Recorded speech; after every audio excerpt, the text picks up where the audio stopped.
रियासती food commission के chairman जी श्रीनिवास रेड्डी और कमीशन के अरकान ने वाज़ेह किया है कि तलबा को मेन्यू के मुताबिक मियारी खाना फराहम किया जाना चाहिए।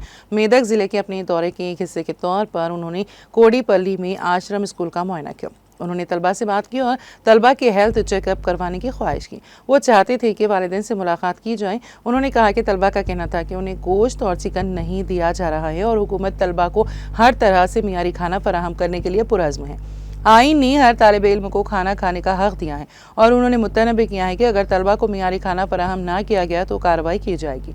उन्होंने एडुल्ला पायला मंदिर का दौरा किया और पूजा की। Additional collector Nagesh, RDO Rama Devi, tehsildar Laxman Babu और रेवेन्यू इंस्पेक्टर लक्ष्मण ने उनका पुरतपाक इस्तकबाल किया। बारहज़ा कमीशन के चेयरमैन और मेंबरान बराह रास्त जिला कलेक्टर के दफ्तर पहुंचे और जिला कलेक्टर राहुल राज की क़यादत में ज़िला अहदेदारों के साथ मीटिंग की। उनके साथ civil supply district officer Nityanand, DEO Radhakrishnan, Narsapur RDO Mahipal Reddy, जिले अहदेदार हेमा भार्गवी, श्रीनिवास राव और दीगर मौजूद थे।